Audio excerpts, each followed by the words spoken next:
Bismillahirrahmanirrahim. Alhamdulillahirabbil alamin wassalatu wassalamu ala asyrafil anbiya'i wal mursalin wa ala alihi wa sahbihi ajmain. Allahumma rabbi shrah lana suturana wa yassir lana umurana wahlul 'uqdatam min alsinatina yafqahu aqwalana. Rabbi yassir wa la tu'assir ya karim. Rabbi yassir wa la tu'assir ya karim. Rabbi yassir wa la tu'assir ya karim. Amma ba'd. Alhamdulillah sampai juga tuan-tuan, dan saya daripada pagi tadi KL. Terus saya telefon Tuan Haji tadi, tak tahu sompek ke tidak. Kalah shoemaker saya bawa tadi. Kalah Toretto tuan-tuan. Daripada KL aku pocut tadi.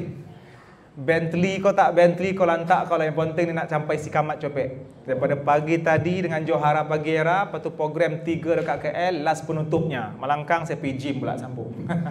Tuan-tuan dan puan-puan, mantin mana mantin? Ada kan? Minggu lepas ada kan? Sebelum puasa itu ada kan mantin kan? Tak kocik tu kan? Tak ada tuan-tuan ya? Tuan-tuan dan puan-puan yang dirahmati Allah sekalian, alhamdulillah kita sudah berada di penghujung ya, penghujung Ramadan. Lagi berapa hari lagi dek nak raya? Berapa hari? Lagi berapa hari lagi nak raya? Lagi 6 hari lagi. Hari ni hari yang ke berapa? Hari yang ke berapa? 24. Betul 24 Lagi 6 hari ataupun lagi 5. Dia bulan Islam ni tak lebih daripada 29.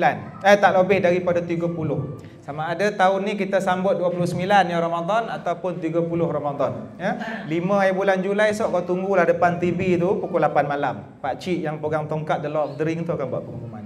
Ya. Sama ada besok raya ataupun lusa. Tapi yang confirmnya dia takkan khabar Syawal batal, tak ada. Janganlah kau risau. Cuma tuan-tuan, yang terakhir untuk malam Lailatul Qadar, bila Nabi sebut 10 malam terakhir, dan Quran sebut dalam sebuah surah khusus Al-Qadr, Inna anzalnahu fi Lailatul Qadr. Apa maksud? Sesungguhnya kami telah menurunkan ia. Siapa ia? Quran. Pada malam Al-Qadar. Kalau sebut malam Al-Qadar tahu. Kalau nak sebut Lailatul Qadar tak payah malam. Sebab malam tu dengan Lailatul maksud sama. Ya, orang Melayu ni kan suka nak bazir-bazir ayat ni tak. Dah cuba try pula, lepas tu test pula, bazir. Jadi bila sebut malam, akak sebut malam Al-Qadar. Kalau tak nak sebut malam, Lailatul Qadar. Maksud sama ya. Inna anzalnahu fi Lailatul Qadr. Sesungguhnya kami telah turunkan ia pada malam Al-Qadar. Siapa ia? Quran. Wa ma adraka ma Lailatul Qadr. Apakah itu malam Al-Qadar? Malam Al-Qadar itu apa? Suatu malam yang lebih mulia dan lebih baik daripada 1000 bulan. Allah sebut dalam ayat yang seterusnya, khairum min alfi syahr. Lebih baik daripada 1000 bulan. Soalan kuis, 1000 bulan berapa tahun? 83 tahun. Faham tu? Memang saya juga yang menjawab itu. 83 tahun. Soalan kuis, agak-agak nyawa kita sampai tak 83 tahun? Hari ni tuan-tuan, tingkatan 5 pun dah kiok dah. Tingkatan 5 pun dah aksiden, mati. Umur 40 tahun, badan sihat walafiat. Dapat anugerah pelajar paling sihat dalam syarikat tu. Minggu depan mati. Tak tahu apa benda yang masuk. Maknanya mati tak kira umur. Baru lahir mati. Ada yang Allah nak bagi panjang usia 300 tahun hidup. Lah nenek kau lama lama tuan-tuan, ada di Terengganu. Network ke apa kan? Umur 100 lebih. Dia kahwin dengan suami umur 40 tahun. Tak apalah dah jodoh. Ya? Kalau dah jodoh macam itulah tuan-tuan. Bertukar-tukar laki Allah bagi rezeki dia umur panjang, 100 lebih hidup lagi. Ada orang tak mati-mati. Maknanya usia panjang. Ada orang pula memerintah tak turun-turun, biasalah tu ya. Baik, tuan-tuan dan puan-puan yang dirahmati Allah sekalian. Jadi bila 83 tahun tu, kalaulah Tuhan bagi kita 83 tahun. Tapi belum tentu lagi kita berupaya untuk beribadah seperti orang umur 40 tahun. Jadi Allah ni Maha Pengasih, dia bagi satu malam, tiap tahun dia bagi. Yang malam itu kalau tepat kita buat kerja malam tu ataupun ibadah, seolah-olah kebaikan ibadah itu seperti 83 tahun. Kita buat sahaja. 10 malam terakhir tu buat. Tapi bukan 10 malam terakhir itu kita peruntukkan. Sebenarnya sebelum 10 malam terakhir, yang 20 malam utama yang awal itu pun memang kita buat kerja, memang beramal. Tetapi yang 10 malam terakhir ni kita gandakan lagi. Kita gandakan. Kalau sebelum tu tarawih kita mungkin 20, 10 malam terakhir tu akak buatlah 200. Jangan togah dek kuih tat buat 2. Buat tuan-tuan, kuih tat buat, tarawih pun buat, tak ada masalah tu dah. Bantangan sejadah tu sebelah haban tu. Iya kak, akak bentang sejadah. Tu saya bagi tip ya bagaimana nak menggabungkan tat dengan tarawih. Bentangkan. Mak kau buat kuih tak tahu ni? Mak kau buat kuih tak? Tak pun malih mak kau. Mak kau tak buat kuih sebab mak kau nak tumpukan tarawih. Pandailah aku cover ya. Akak nak buat kuih tat, buat. Bahulu, bahlul buat ya. Bentang sejadah, tak payah bentang dah. Nabi sebut apa? Seluruh permukaan bumi adalah suci untuk dijadikan sebagai tempat ibadah. Bentang sejadah sebelah haban tu. Selalu kuih berapa kak? Setting masa? Ting ting ting ting ting kuih tat berapa? Tu apa nama tu? Kejap lagi aku bagi tahu hukum main bunga api. Ya, hukum main merocun. Kau ingatkan aku sekarang. Ni berapa jam ni ceramah? Apa ni? Kak, berapa kak kuih tat nak setting ting ting berapa? Berapa minit? 2 hari. Kalau kek sejam kan? Kek sejam kan? Kuih tat berapa kak? Kuih tat 20 minit. Ada 20 minit. Tak apa, setting kan masuk, satu piring masuk, tutup, setting ting ting ting tu 20 minit, semayang 2 rakaat. Habis 2 rakaat buat dalam 20, boleh buat secara khusyuk. Boleh buat secara khusyuk. Cuma jangan bergabung yang niat kuih tat dengan niat tarawih. Usolli tat lillahi ta'ala tu ya. 2 rakaat tu akak boleh buat dengan relax, tak ganggu langsung. Setting masa dah setting. Selesai 2 rakaat, buka, lepas tu tukar pinggan baru. Buat lagi 2 rakaat. 20 minit. Kemudian tukar pula, masuk pula kek pula 1 jam. 1 jam menghadap. Boleh buat 4 rakaat ataupun 10 rakaat 1 salam. InsyaAllah bila dah banyak rakaat itu tuan-tuan, kita akan jadi zuk ataupun lazat beribadah. Silap-silap, leko dengan semayang, kuih tat dah ke mana, kek pun dah ke mana. Buka-buka ya hitam. Buka-buka ya hitam tuan-tuan. Cucu tanya, "Nek ni apa lah? Lain lah macam tahun lepas kan kuning, ianya hitam." Pandailah kau jawab. Ni tanda Lailatul Qadar. Tuan-tuan dan puan yang dirahmati Allah sekalian, Lailatul Qadar tak semestinya berlaku dalam malam yang ganjil sebagaimana yang kita faham, ataupun bagaimana kita melihat sesuatu malam itu ganjil. Baik, Nabi kata apa? Taharru Lailatul Qadri fil ashril awakhiri min Ramadan.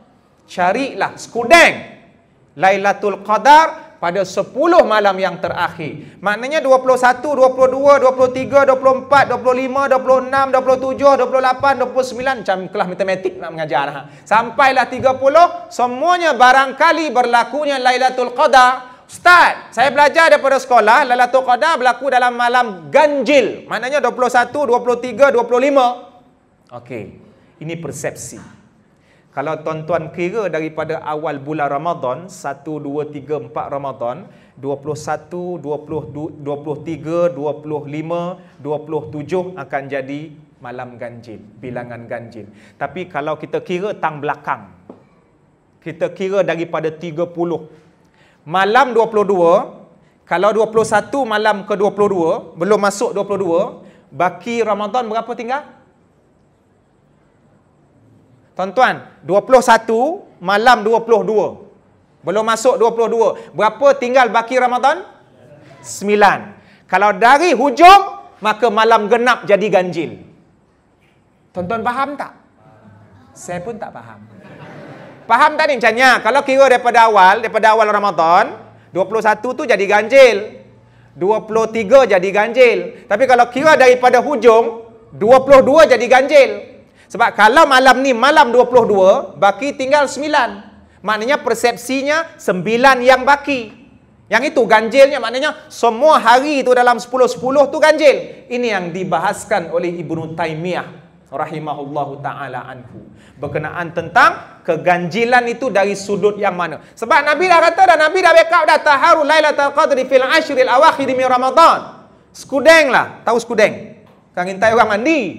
Carilah malam Lailatul Qadar dengan menghidupkan ibadah. Antara ibadah yang kita boleh kongsi, semayang. Semayang 2, 4, 6, 8 sampai 1000 pun tak apa. Kemudian baca Quran. Kemudian apa lagi boleh buat? Berzikir, istighfar, tolong orang, masak untuk orang lain. Sebarang bentuk amalan soleh ataupun kebaikan, Allah akan bagi ganjaran. Orang perempuan tanya, Ustaz, akak uzur, tak boleh semayang, tak boleh baca Quran, tak boleh beribadah ke? Banyak lagi ibadah, tuan-tuan. Dalam Islam ni sedekah, Nabi sebut dalam hadis, bila sebut sedekah, banyaklah dia punya sumber-sumber sedekah. Hari ni orang fikir kalau sedekah dengan duit. Sedekah juga boleh dengan tahlil. Bukan tahlil arwah tu, tak. Tahlil la ilaha illallah. Sedekah juga boleh dengan takbir Allahu Akbar. Sedekah juga boleh dengan tahmid alhamdulillah. Sedekah juga boleh dengan tasbih subhanallah. Kita sebut nama-nama Allah ataupun zikir, ni hadis sahih, maka itu juga merupakan sedekah. Akak tak boleh baca Quran, datang ABC Allah bagi cuti, tak apa. Kalau siapa yang berpegang dengan pendapat yang boleh baca Quran, tak ada masalah. Tapi semayang memang confirm akak tak boleh. Maka akak boleh istighfar, ataupun buatlah apa-apa saja kebaikan. Buat milu untuk lelaki pun boleh ya. Buat milu akak baju 10 malam terakhir tu kan. Mana tahu kak, akak tengah-tengah buat milu tu tepat dengan malam Lailatul Qadar, seolah-olah akak buat milu 83 tahun. Milu ya kerja. Ustaz, akak tak kahwin lagi. Tak apa, buat milu untuk laki orang tu ya. Untung-untung kongsi dapur 2 tahun ni tak. Tuan-tuan, kita nak kata bahawa kebaikan dan amalan soleh itu tidak terbatas. Okey, cukup setakat itu. 6 hari yang berbaki ni pulun. Macam mana kau pulun nak puasa, pulun juga. Ini adalah exam. Waktu bila kita dapat keputusan 1 Syawal, kita beralih dengan 1 Syawal. Dek, baju hitam. Raya tarikh bila? Tarikh raya bila? Tarikh hari raya bila? Tak tahu. Kau tak pernah telefon penyimpan moho besar tu. Bila tarikh raya? 6 Julai. Okey, dia kata 6. Kau bila tarikh raya? Angka jawapan kau. 1 Syawal lah. Kau ni lain kali buat-buat tak tahulah. Alah, malu Dan you kan. Dan baru nak surprise. Kan orang tanya bila confirm tarikh Ramadan, 5 Jun lah apa 6 Jun. Confirmnya 1 Ramadan, betul tak? 1 Syawal tarikh kita raya. Raya ni tuan-tuan, adik-adik, bukan main merocun, tak. Raya ni ibadah. Siapa yang jadi apa ni? Orang Palestin tadi siapa? Raya ni aku nak khabar dengan kau, raya ni adalah ibadah. Bila sebut ibadah, dia mesti ikut apa yang Allah dan Nabi suruh. Macam mana Nabi berhari raya? Ada beberapa tips. Dia beza tuan-tuan, raya Aidul Adha dengan raya Aidul Fitri, dia beza. Pertama beza dari segi tarikh tu dah confirm lah. Yang kedua dari segi sedikit tentang sambutan. Tapi kedua-duanya adalah ibadah. Kalau raya Aidul Adha, ulama sebut sunat cepatkan sembahyang raya. Sebab apa kena cepatkan sembahyang raya? Supaya nak bagi ruang yang cukup luas untuk proses penyembelihan korban. Kerana antara syiar yang terbesar Aidul Adha adalah sembelih korban. Kalau kita lewat-lewat ke semayang lah, kau dia melantak kerja, maknanya nanti waktu tu akan jadi lebih sempit. Jadi cepat semayang supaya waktu lagi luas untuk sembelih korban. Kalau raya Aidul Fitri, apa maksud Aidul Fitri? Sebahagian menterjemahkan kembali balik kepada fitrah. Kan sebelum ni kita boleh makan siang kan? Ramadan boleh makan siang tak? Tak boleh kan? Raya 1 Syawal boleh makan siang tak? Boleh makan siang. Kembali balik kepada fitrah. Itu antara translation. Jadi pagi raya disunatkan makan dulu. Hari raya Aidul Adha sunat semayang cepat. Raya Aidul Fitri sunat makan dulu. Sebab apa? Sebab pertamanya hari itu memang hari makan. Nabi sebut hari itu memang hari untuk enjoy. Hari untuk makan dan minum. Dan yang keduanya untuk membuktikan bahawa hari itu memang boleh makan. Macam mana 1 Ramadan itu termakan, sama juga dengan 1 Syawal terpuasa. Terpuasa. Boleh ke tak boleh? Boleh ke tak boleh kan? 1 Syawal tu kan takut kan sebab dah biasa tak makan. Jadi bila sekali kena makan siang tu kita pun jadi risau. Yolah ni. Padahal sebelum tu puasa pun tak cukup. Jadi 1 Syawal adik-adik makan dulu. Makan ringan ya, bukan cikedis, anggur. ataupun kurma, ataupun sebarang perkara yang ringan-ringan, kemudian siap sedia nak pergi masjid. Semayang 2 rakaat, kemudian dengar khutbah. Sunnah zaman Nabi tuan-tuan, semayang 2 rakaat dekat tanah lapang. Kita panggil sebagai musalla. Musalla tu maksudnya tanah lapang. Itu syiar syariatnya sembahyang hari raya tanah lapang. Tapi boleh tak semayang dalam surau? Boleh ya. Macam kita budaya Malaysia semayang dalam surau, mungkin kita takut hujan turun dan seumpamanya, dan perkara-perkara yang menghalang. Bawa semua, angkut kak, angkut. Perempuan yang haid, tak haid, uzur, budak kecil, semua angkut. Supaya untuk menyaksikan kebesaran Allah dan hari 1 Syawal itu diagungkan oleh umat Islam. Cuma perempuan yang datang haid tu, dia baris dia belakang lah, sebab dia uzur. Jangan sebari dengan imam, belakang-belakang. Ya. Yang datang haid itu dia belakang. Telajak nak semangat nak sambut 1 Syawal tak? Kemudian khutbah. Cuma khutbah ni tak wajib lah.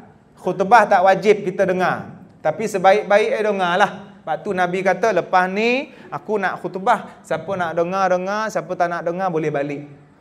Agak-agak selalu pilihan kita mana tuan-tuan?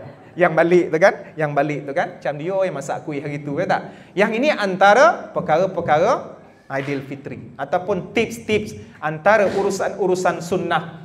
Dan para sahabat Nabi selalunya dia akan mengucapkan sesama mereka sendiri dengan ucapan hari raya. Sahabat Nabi, walaupun hadis ini tidak tahap sahih, tetapi ini yang selalu diucapkan oleh para sahabat setiap kali mereka berselisih. Apa ucapan dia? Kau hafal? Taqabbalallahu minna wa minkum. Taqabbalallahu minna wa minkum. Satu ucapan yang sering diucapkan oleh para sahabat Nabi ketika saling bertemu. Semoga Allah menerima amalan kami dan amalan kamu. Habis ustaz, yang saya nak ucap selamat hari raya Mak Zaibatin 00, boleh, tak ada masalah.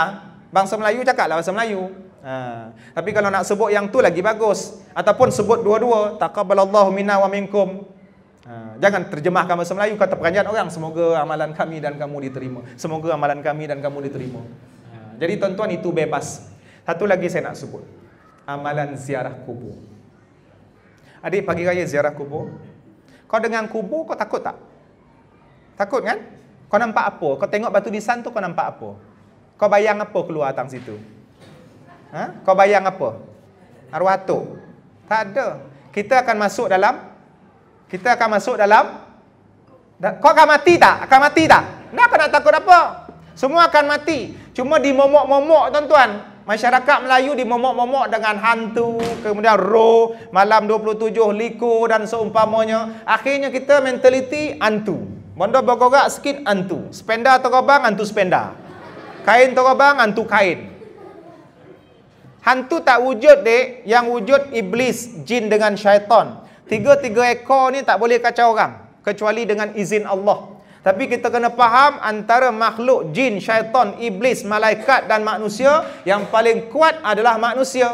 Laqad khalaqnal insana fi ahsani taqwim. Sesungguhnya kami telah menjadikan manusia sebaik-baik kejadian. Amalan ziarah kubur pada 1 Syawal kita kena tengok tuan-tuan. Kalau kita wajibkan amalan ziarah kubur, dia jadi bid'ah. Kalau kita wajibkan, kita marah cucu yang tak pergi ziarah kubur. Kau pula tak ziarah kubur atuk kau lah. Atuk kau dulu masa kau kecil dulu, dia selalu bawa pergi Giant dah khutbah Jumaat di situ. Dia marah cucu sebab tak ziarah kubur. Yang ni dah jadi wajib, dah jadi mesti ziarah kubur. Sedangkan ziarah kubur tu bila-bila masa boleh. Sebab masyarakat kita ni tuan-tuan, 1 Syawal dia berbondong-bondong menuju ke kubur dan merayakan dan pesta di kubur. Yang ni yang Nabi larang.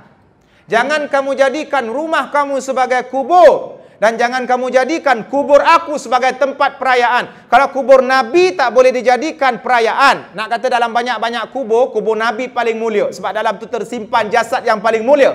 Apatah lagi kalau kubur-kubur yang selain Nabi. Ke kubur dah tukang tu. Adab ziarah kubur. Tuan-tuan, saya bagi adab ziarah kubur sebelum saya tutup. Yang pertama, bagi salam. Assalamualaikum ya ahlal kubur. Ataupun Assalamualaikum ya ahlad diyar. Ni yang Nabi sebut. Apa maksud? Salam sejahtera wahai penduduk kampung kubur. Tak payah kau beri apa benda macam kan? Kang dia lap ayo. Kok dia melambai kau Kang, memang kau tak makan kuih tat malam tu. Salam sejahtera wahai penduduk kampung. Dia sebuah negara. Assalamualaikum ya ahlad diyar. Salam sejahtera wahai penduduk negara. Negara dik, cuma kita tak nampak. Cuma dia tak ada parlimen ya. Tak ada parlimen ya tuan-tuan. Salam sejahtera wahai penduduk kampung kubur. Korang dah pergi dulu, aku menyusul kemudian. Korang dah pergi dulu, aku menyusul kemudian. Bagi salam. Dia dengar tak? Dia dengar. Kau dengar? Jangan minta.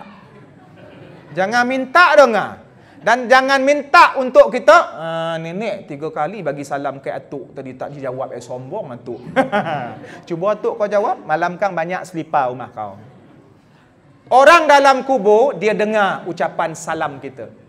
Ketika Nabi Muhammad bercakap kepada, ni aku dah bangun ya. Ketika Nabi Muhammad bercakap kepada musuh Islam yang mampu dalam perang Badar. Musuh Islam, Abu Jahal and the gang. Mati tuan-tuan, musuh Islam, orang jahat, kafir mati, masukkan dalam sebuah lubang, Nabi cakap dengan mayat. Baru kau tahu nasib kau, itu lebih kurang translation. Apa yang aku sebut dulu, benar sekarang ni kau rasa. Sahabat tengok, Nabi cakap dengan mayat. Ya Rasulullah, dia dengar ke? Nabi jawab apa balik? Internet dia lagi laju pada kau. Maknanya orang dah mati, orang yang sudah mati boleh dengar ucapan kita. Jadi kita pergi kubur, kita bagi salam dan kita doa. Siapa yang main merocun tu? Orang tua ke budak-budak? Budak-budak kan? Bayar-bayar kau. Bayar-bayar kau Bukan tak boleh main merocun. Boleh. Kejap lagi kamu Ustaz ulas. Tang mana tadi? Kubur kan? Bagi salam kat kubur, orang kubur dengar, kau tak dengar. Kita boleh bercakap dengan kubur tuan-tuan. Kita boleh bercakap, cuma bagi laporan. Macam mana Nabi boleh bercakap dengan kubur, kita boleh bercakap dan dia dengar. Bagilah laporan apa-apa. Mak dalam kubur. Saya dah kahwin dah, anak dah 3 orang, yang sulung nak ambil PT3. Dah cukup. Jangan minta, mak boleh tak tolong doakan anak saya yang sulung nak ambil PT3. Jangan! Syirik. Setakat melaporkan sahaja. Bercakap macam biasa, mak tahun ni buat kuih. Jangan tunggu dia apa? Kuih apa? Mampu ya kan? Itu ialah tuan-tuan. Bila dah bagi salam, doa. Allahumma ghafir lahu warhamhu. Ya Allah, ya Tuhan, Allah maghfir. Doa lah apapun dia. Adik kalau pergi ziarah kubur atuk apa semua, doa apa-apa. Ya Allah, ampunkan dosa atuk, ampunkan dosanya. Dulu atuk tak bagi tahu nenek, dia ada nenek nombor 2. Contohlah. Terpulang. Yang pentingnya sebarang bentuk doa untuk kita mohon ampun kepada orang yang dalam kubur. Lepas tu balik, tak payah nak dengar-dengar dah. Kan kau dengar tiba-tiba orang kubur, lek lu, sakok lu, tak kata. Terus balik. Tak ada kenduri-kenduri tuan-tuan, pegang batu nisan, goga-goga, abang kenapa abang pergi dulu, baju dah tumpah, tu tercabut pada muka. Benda macam tu tidak disyariatkan tuan-tuan. Sebab tu Nabi Muhammad pada waktu permulaan Islam mengharamkan kelompok ataupun golongan perempuan untuk ziarah kubur. Sebab perempuan jahiliah melakukan 3 perkara ketika ziarah kubur. Yang pertama, meraung, melolong-lolong dah. Perempuan ni kan makhluk yang jiwa dia apa? Halui. Bukan makhluk halui, jiwa dia halus, cepat menangis. Mak dengan abah, mana yang kuat menangis? Mak dengan abah, mana kuat menangis? Mak dengan abah kau lah, mana kuat menangis? Mak kan? Kau cakap. Mak perempuan. Ada abah kau menangis selalu. Kan? Hilang guji kita, tak ada kan? Yang kedua, apa yang dilakukan oleh perempuan jahiliah? Menampar-nampar pipi. Dia tak boleh terima kenyataan kematian. Saya tengok budaya ni di Mesir, kalau ada kematian, ada sekelompok masyarakat, dia panggil kelompok perempuan dalam 20 orang, pakai jubah hitam, meraung meratapi mayat. Benda ni haram. Dan yang ketiga, koyak-koyak baju. Koyak baju. Dia ingat agak ada koyak tu keluar Superman kan?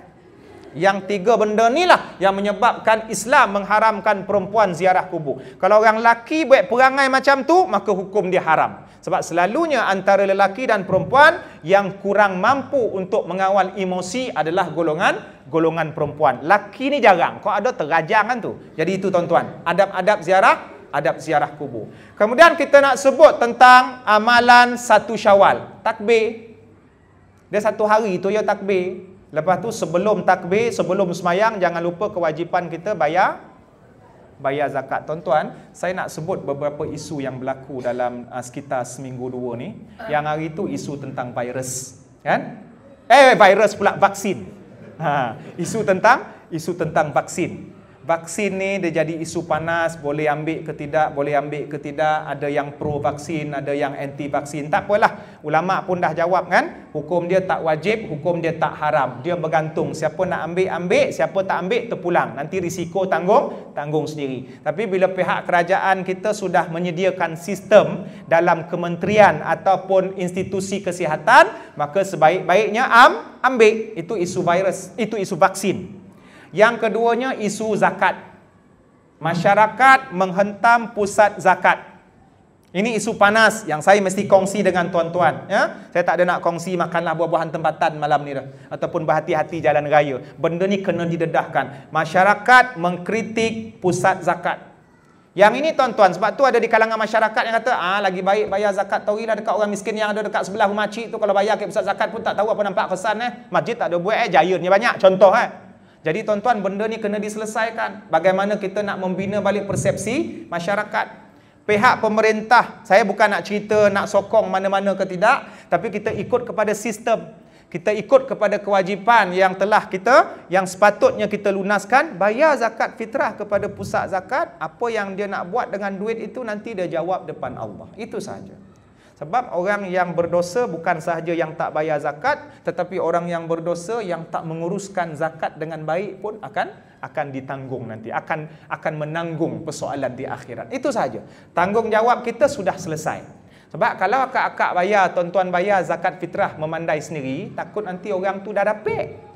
Ataupun kita bayar zakat harta kepada asnaf, bukan kepada asnaf, kepada orang fakir miskin. Takut dia dapat double. Orang yang sepatutnya dapat tak dapat. Jadi kita bawa pada sistem, dia akan mengagihkan, dia jujur ke tak jujur ke, besok dia akan jawab sendiri. Satu lagi isu yang mungkin akan meletup beberapa hari. Saya di Johara. Tuan-tuan pernah dengar tak apa ni program I Want to Touch the Dog? I want to touch the dog, the pig, the dog I want to touch the dog. Baik. Dia punya penganjur tadi datang. Punya penganjur datang di stesen radio. Stesen radio mana? Terpulanglah. Mungkin tuan-tuan dengar pagi tadi dia on air. Saya on air dengan 3 orang itu. Dia on air dengan stesen radio. Apa antara cadangannya tuan-tuan? Untuk melaksanakan solat tarawih di gereja. Melaksanakan solat tarawih di gereja. Saya tak kata dia salah. Dan saya juga tidak menyokong dia. Sebelum ni dia buat program pegang anjing. Sebab tujuan dia supaya nak menghapuskan mentaliti masyarakat Malaysia bahawa anjing tak ada masalah dengan manusia. Memang betul pun. Ya? Orang Melayu ni kalau dalam bab anjing dia takut, tapi bab menganjingkan orang nombor 1. Kan tuan-tuan kan? Menganjingkan orang tu lagi dosa besar. Pegang najis tak haram. Tak ada dalil pun yang Nabi larang pegang babi. Tak ada dalil pun yang Nabi larang pegang babi. Tapi dalil kata haram makan babi. Yang tu haram. Siapa yang qada sunat muakkad, bunuh dia. Pegang tak haram. Mana dalil? Tak ada. Sama tak sama, sama tak sama, sama tak sama, itu bergantung kepada perbezaan mazhab. Jadi dia sekali lagi nak buat satu benda yang bagi dia nak buka mata masyarakat, sembahyang tarawih di gereja. Kenapa? Sebab padri nak rasa suasana Islam. Sebab saya tadi nak jumpa dia, tak sempat. Sebab saya leka dengan 3 orang tu tadi. Jadi dia pun dah balik. Kita nak bagi tahu, tolong jangan buat. Ini isu sentimen. Memang Nabi kata mana-mana tempat pun atas planet bumi ni suci untuk dijadikan tempat sujud. Dan Saidina Omar pernah dijemput untuk sembahyang di dalam gereja, tapi dia menolak. Boleh sembahyang dalam gereja, dia tolak. Sebab apa dia tolak? Takut generasi yang akan datang akan gosip tentang perbuatan dia. Yang keduanya, adakah sudah tidak ada tempat lain lagi di masjid dan di surau selain daripada gereja untuk melaksanakan solat tarawih? Yang ketiganya, kenapa tak bawa padri itu masuk dalam masjid kita? Sebab kita ada 2 persepsi. Satu mengagungkan masjid, satu lagi mengagungkan gereja. Antara 2 ni kita pilih untuk mengagungkan masjid. Al-Islam ya'lu wala yu'la alaih. Tuan-tuan, kalau ada budak-budak ataupun tuan-tuan nak masuk gereja sebab kajian ataupun nak ziarah salah seorang daripada member rapat zaman sekolah dulu, ketua padri, contoh, yang tu isu lain. Tapi kita dah bawa satu syiar agama. Apa dia syiar agama? tarawih, bawa ke dalam rumah ibadat mereka. Yang ni isu lain. Sama dengan kes perempuan. Akak baca tak yang viral? Sama dengan kes perempuan yang datang haid nak makan tengah-tengah orang ramai. Perempuan haid boleh puasa tak? Tak boleh puasa. Dia boleh makan siang tak? Boleh makan siang. Tapi adakah bermakna dia boleh makan, dia sewenang-wenangnya boleh makan tengah orang ramai, sate kajang, dataran Senawang? Tak boleh. Sebab itu sentimen. Dia takkan ada nak cakap dengan minta maaf ya, saya haid, saya haid. Minta maaf ya, haidnya ada darahnya, porah, siap porah sekali. Tu bangang nama. Sekarang ni tuan-tuan, orang nak memperjuangkan hak. Itu hak saya. Saya haid, saya boleh makan siang. Ya, hak kau. Mak dengan abah boleh cium-cium tak? Aku tanya kau. Mak dengan kau pernah nampak tak mak abah kau cium? Pernah tak? Pernah nampak tak? Adik pernah nampak tak? Kantoi mengintai. Akak kena simin balik dinding bilik tu. Kantoi baju hitam.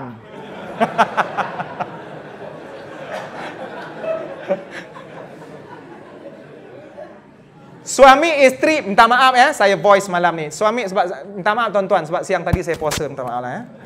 Suami isteri boleh cium mulut. Seronok kau dengar cium mulut kan? Suami isteri halal untuk cium mulut. Tapi boleh tak dia buat tengah-tengah orang ramai? Boleh tak dia buat tengah-tengah orang ramai? Dipikir lagi tak? Boleh ke tak boleh? Tak boleh, haram. Bukan sebab cium mulut tu haram. Dia berkaitan dengan sentimen. Tuan-tuan, ini isu-isu yang saya nak kongsikan dengan tuan-tuan.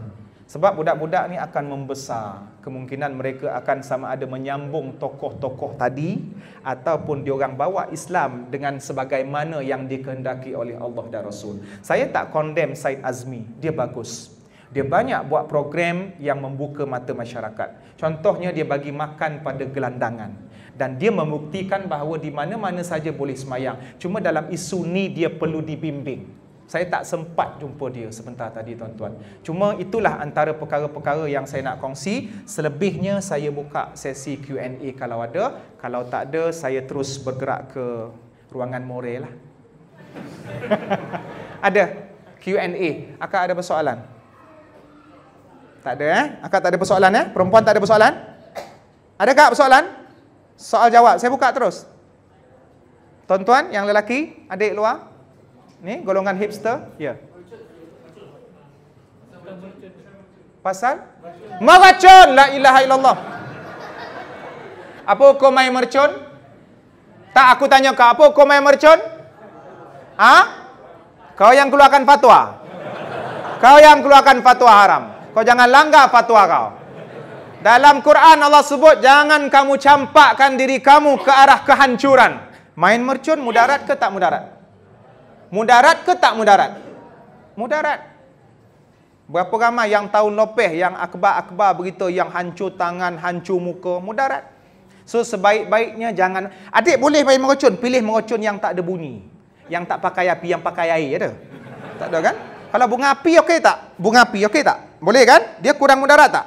Kurang. Kau jangan cucuhlah muka nenek kan? Kau main meracun, bukan mudarat kayak kau ya, kayak nenek-nenek ni. Kadang-kadang tersangkut langkai dia. Alah, pula somut berbunyi-bunyi lah ni. Mampu ya orang tua tu.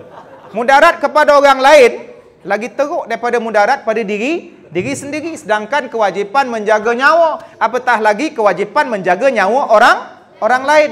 La darar wala dirar. Tidak ada perkara yang memudaratkan dan sebarang perkara yang merosakkan hukumnya haram. Mesti dihapuskan. Itu hukum main mercun. Tapi nak buat macam mana tuan-tuan? Benda tu senang akses. Kadang-kadang yang jual acik-acik juga. Tak? Maka elakkan. Okey? Benda yang rokok yang dah berpuluh-puluh tahun haram tu pun orang makan juga. Ada persoalan, Dik? Tuan-tuan ada persoalan? Ya.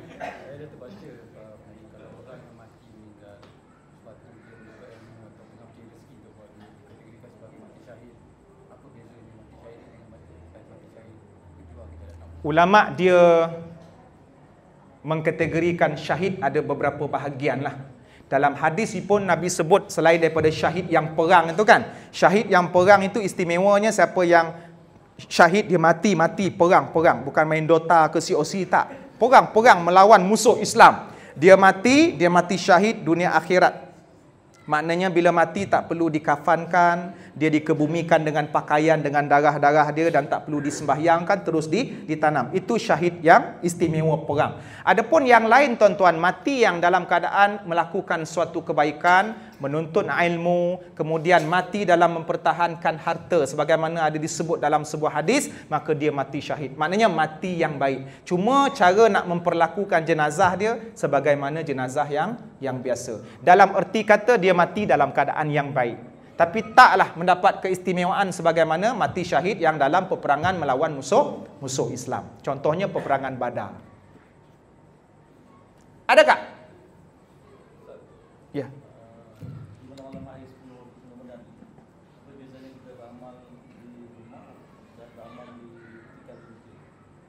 Beramal di rumah? Dia tidak ada iktikaf tu dapat iktikaf lah. Beza iktikaf dengan rumah, maknanya masjid iktikaf. Pensyariatan iktikaf itu di masjid. Adapun di rumah ini sama ada afdal di rumah ataupun afdal di masjid, dia tengok berdasarkan situasi masing-masing. Perempuan Nabi sebut afdal beribadah di rumah. Tapi kalau dia nak datang ke masjid, para suami tidak berhak menghalang. Cuma dengan syarat bagi pihak perempuan, janganlah berpakaian ataupun berkeadaan menimbulkan fitnah. Kalau dia menimbulkan fitnah, tapi dia nak juga pergi masjid, semata-mata nak dapat pahala berjemaah, dalam keadaan menimbulkan fitnah, yang tu tak bagus. Contohnya konon-konon dapatlah 27 darjat, tapi dalam waktu yang sama dapat dosa sebab menimbulkan fitnah. Sebab kita dalam hidup kita ni, kita punya objektif dan tujuan nak mengelakkan fitnah seboleh yang mungkin. Jadi afdalnya sembahyang di rumah. Ataupun ada orang kerja shift malam, datang surau dah kunci, biasalah surau Malaysia tuan-tuan kan. Tengok tidak ada masjid dijadikan, melainkan ada pencuri tabung biasalah tu. Memang terpaksa ambil inisiatif, kunci surau, kunci masjid. Kerja pula shift malam, pukul 1 dah balik, nak pergi surau dah kunci. Semayang di rumah. Itu kedudukan ataupun situasi yang Allah faham. Itu saja yang dia mampu buat. Fattaqullah mastata'tum. Setakat mana yang dia berusaha untuk dia bangun malam, setakat yang terbaik berdasarkan kemampuan dia, insya-Allah Allah akan bagi pahala. Wallahu a'lam. Tak ada kan? Ada persoalan? Muslimat?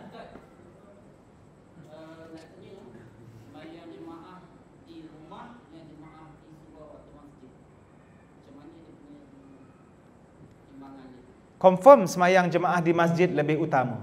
Cumanya istilah surau dengan masjid ini berlaku di Malaysia sahaja. Ada surau dikategorikan sebagai tempat yang tak dilakukan semayang Jumaat dan tidak boleh iktikaf. Itu surau. Sebab istilah Malaysia ni negeri polik sikit lah. Dia ada istilah surau. Sebab kalau di negara Arab, tempat kecil macam mana pun, orang semayang 15 orang ke 40 orang ke, memang tetap dipanggil masjid, boleh iktikaf dan dibuat semayang Jumaat. Cuma Malaysia ada surau, tak ada semayang Jumaat dan tidak boleh iktikaf. Bagi mazhab ataupun ulama yang tidak mensyaratkan masjid itu kena semayang Jumaat, maka surau juga adalah masjid dan boleh dilakukan iktikaf dan ada solat sunat tahiyatul masjid. Itu bagi ilmuwan ataupun ulama yang tak mensyaratkan masjid kena ada semayang Jumaat. So itu, kalau tuan-tuan yakin memang ada perbezaan antara surau dengan masjid, maka yang afdalnya dalam konteks Malaysia semayang masjid. Itu saja. Dalam konteks Malaysia semayang masjid. Cuma kalau mungkin ada halangan, berkeperluan untuk kita stay di rumah. Contohnya perempuan memang kena duduk di rumah, kerana kalau dia keluar tengah-tengah malam mungkin fitnah. Dia bawa tolakung yang lagi tu mengobang satu taman ni Zora apa. Dia harus siapa pula langsui tu. Contohlah, Malaysia ni kena pakai telekong. Malaysia kena pakai telekong. Kalau akak-akak pergi negara Arab, baju kurung yang akak pakai pi bazar tu, kan, pi bazar tu, yang tu dah cukup menutup aurat dah. Jadi akak pakai telekong. Kita saiz baju kurung dengan telekong tu jauh beza . Kalau angkat tangan takbir tu kan pakai baju kurung tu Allahu Akbar. Orang lain tak terlibat. Tapi kalau angkat takbir dengan telekong, 6 orang kena tampar. 6 orang kena Allah canya dihayun. Lomeh 6 orang, kiri kanan lomeh. Sebab tu kalau kes anak-anak hilang, ada satu kes anak-anak hilang. Melaung dah, Kak Ustaz, anak akak hilang Ustaz, cari-cari dah. Sekarang ni kan banyak kejadian orang culik bayi. Orang culik bayi kan. Cari tak jumpa. Last kali bila sebelum nak habis rakaat terakhir tu baru jumpa anak yang menjorit. Colah telokong orang. Colah tu lokong orang, budak tu sompek dia usik-usik seluar kocik dia, apalah beza lah, mak warna pink lah. Itulah. Sebab dia kain telekong kan besar kan, dengan imam-imam boleh masuk dalam tu. Contoh lah. Tuan-tuan ada persoalan? Ya. Boleh main bola? Boleh, tak ada masalah. Main bola bulan puasa boleh? Malam-malam? Main bola ke buka puasa? Saya sebab pemain bola ni tidak konsisten. Adakah kita boleh jadikan alasan buka puasa di siang Ramadan kerana main bola? Adakah main bola ini satu kerjaya yang konsisten dan satu kerjaya yang kita kata permanent macam angkat binaan? Adakah ianya mesti? Yang tu isu dia. Walaupun ada di kalangan ulama yang bukan di Malaysia atau iaitu di luar negara membolehkan mana-mana pemain bola yang main untuk pasukan mengharumkan nama negara. Dia punya point dekat situ melakukan satu kebaikan untuk negara, buka puasa. Tapi kalau main bola tu pemain dia daripada Portugal, dia main dekat London, contoh kan, Manchester United, kan jauh dia jalan tu kan, naik kapal terbang, dia boleh buka puasa atas alasan dia musafir. Tapi kalau dia di Kedah, lawan di Kedah, memang pasukan Kedah, sebab main bola, letih main bola, boleh ke tidak buka puasa? Yang tu benda yang kena tengok dari beberapa sudut. Adakah bola ini satu kerjaya tetap? Adakah bulan Ramadan? Tak boleh kalau bulan Ramadan ni stop main. Contoh, boleh ke tidak? Itu sahaja. Tapi kalau orang yang kerja berat, memang kerjaya dia. Wallahualam. Tak adalah kata tak boleh, boleh, tak boleh, itu bergantung kepada beberapa persepsi yang kita tengok. Akak ada persoalan? Ya.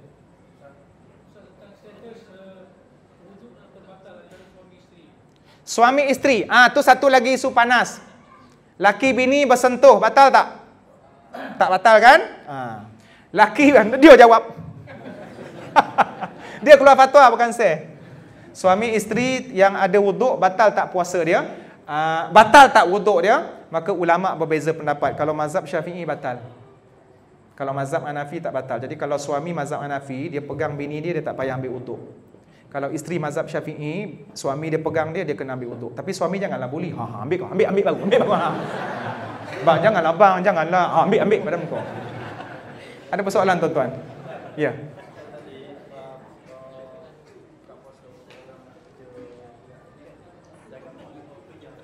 Ya. Ya, boleh. Bila waktu dia nak puasa. Kalau tuan-tuan, kita tengok, kalau memang sepanjang hidup dia memang kerja borek, memang kerja borek, maka dia bayar fidyah. Kalaulah seandainya. Tapi mungkin satu masa nanti dia akan berhenti juga. Kan?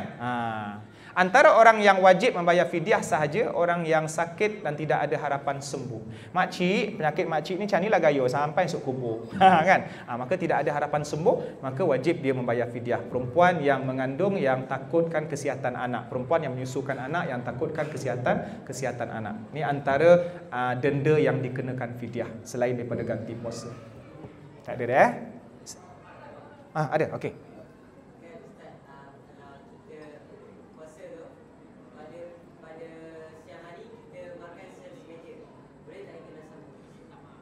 Makan secara sengaja batal.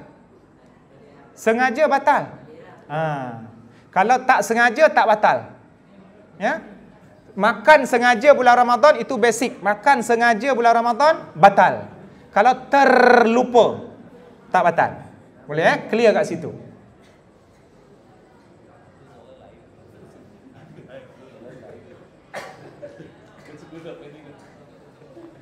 Dek, ada soalan luar?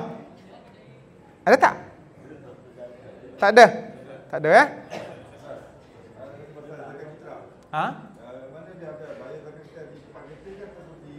Pun ada perbezaan juga. Sama ada bayar di tempat kerja ataupun tempat kita tinggal. Antara kedua-duanya. Benda ni luas lah. Khilaf di antara ulama.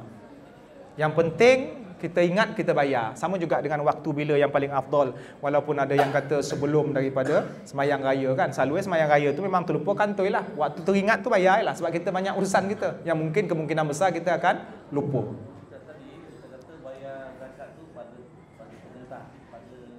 Maknanya amil zakat tu lah. Amil tu lah. Boleh tak juga bayar pada Itulah isu yang sedang berlaku sekarang ni. Saya tak kata, kita tak kata haram. Kita tak kata haram. Cuma dia sama kes, Kak, dia sama kes dengan kahwin siam. Bayar zakat fitrah bukan melalui amil zakat, sama kes dengan suami kahwin Thailand. Akak faham tak maksud saya? Maknanya kahwin Thailand sah di sisi kerajaan Allah, tapi tidak sah di sisi kerajaan Rosmah. Itu je. Sebab dia berkenaan dengan sistem. Sebab orang tanya mesej, Ustaz, saya dah nikah baru di Thailand, isteri pertama tak tahu. Okey, alhamdulillah sah. Cuma nanti na'udzubillah kalau isteri kau dapat tahu, kemudian kau akan turun naik mahkamah. Itu saja. Sama juga dengan ni. Maknanya sah. Zakat kita tu memang kita dah keluarkan duit kita, tak kedekut. Tapi yang menjadikan masalahnya takut maqasid itu tak sampai. Maknanya kita bagi dengan orang yang dah kena bagi. Kalau ikut sistem, dia dah mengagih-agihkan, itu saja. Tapi saya tak kata tak boleh. Nak kata boleh pun tak boleh. Ya?